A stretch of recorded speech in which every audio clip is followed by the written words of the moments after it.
Les coulisses du CCI de Saumur vous sont présentées par EquiTV en partenariat avec la sellerie Buté.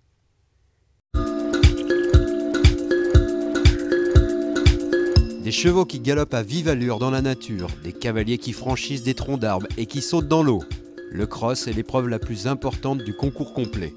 Vous n'y connaissez rien? Suivez le guide.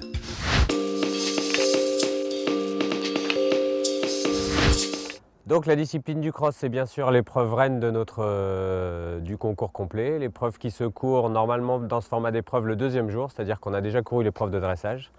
Et le lendemain, donc, on se lance sur le cross. Donc là, pour cette épreuve de Saumur, 5800 mètres. Donc ce qui représente un peu plus de 10 minutes d'effort puisqu'on court à ce niveau d'épreuve à 570 mètres par minute. Ce sont des obstacles fixes, donc comme son nom l'indique, ça ne tombe pas.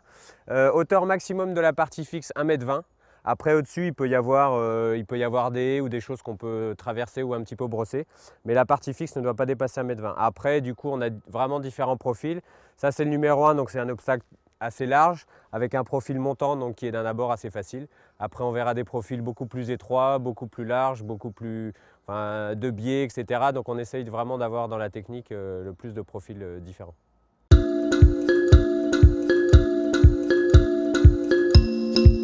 Donc là, on arrive sur le premier obstacle pour sauter dans l'eau, numéro 4, 4AB, qui est d'abord l'élément A, c'est vraiment un obstacle de franchise, c'est-à-dire techniquement, il n'est pas très difficile, il est assez large. Il y a de l'appel, c'est-à-dire il y a ce tronc-là qui incite les chevaux à reculer un peu leur trajectoire. Mais c'est un obstacle de franchise puisqu'il faut qu'on saute dans l'eau. Donc il y a des chevaux qui apprécient plus ou moins de sauter dans l'eau. Surtout que ce guet-là est pas très clair, il est assez noir, donc il y a des chevaux qui peuvent être un peu timides. Donc on enchaîne ce saut de franchise où on peut rentrer avec pas mal de rythme sur un obstacle ensuite directionnel, donc à front réduit, où là il faut récupérer tout le contrôle et toute la direction pour bien sauter ce petit obstacle pour sortir du gué. Donc on aura pendant le parcours 2 passages de gué, celui-ci et un autre sur l'hippodrome là-bas. Donc là nous arrivons sur une des premières difficultés du parcours, obstacle numéro 6, 6AB, c'est-à-dire qu'on a 2 éléments dans cet obstacle et qui est bien un obstacle qui représente bien l'évolution moderne du complet puisqu'on a un obstacle, ce qu'on appelle un obstacle de volée, c'est-à-dire un obstacle qui peut se prendre à vitesse assez rapide, qu'on ne va pas négliger mais qui techniquement est assez facile. En revanche, il est panoramique, c'est-à-dire que la réception est plus basse que l'abord. Donc ce qui peut déstabiliser un peu pendant le saut. Et tout de suite derrière, on doit aligner un obstacle, ce qu'on appelle un obstacle directionnel, c'est-à-dire à front très réduit, donc qui demande une bonne maîtrise technique, puisqu'il faut vraiment arriver à encadrer le cheval entre les 2 fanions dans un espace très réduit. Donc là, on saute ce vertical. On va compter d'avoir une réception à peu près ici. Et ensuite tout de suite s'axer sur ce qu'on appelle la pointe, donc qui est en forme de pointe, qui incite le cheval à dérober sur la droite. Donc réception là, 1, 2, 3, une foulée, 1, 2, 3, 2 foulées, 3 foulées, voilà.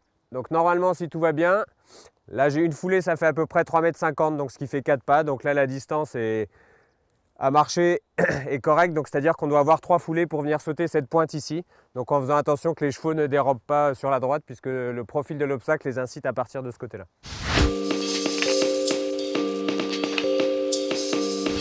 Sur cet obstacle qui est relativement compliqué, comme sur beaucoup d'autres obstacles pendant le parcours, on a ce qu'on appelle une option, donc quand les fanions sont barrés, quand on a un trait noir sur le fanion rouge, c'est-à-dire qu'on peut choisir la voie directe ou alors une option qui forcément en revanche nous pénalisera par le temps puisque c'est pour cet obstacle là, c'est ce vertical là, donc il faut contourner tout l'obstacle, venir sauter ici pour repartir ensuite de l'autre côté.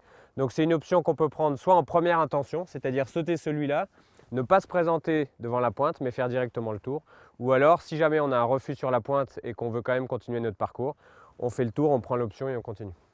Donc tout ça pour privilégier bien sûr la sécurité et ne pas essayer de revenir plusieurs fois sur un obstacle où on a eu un refus ou des difficultés pour que le cheval puisse terminer son parcours.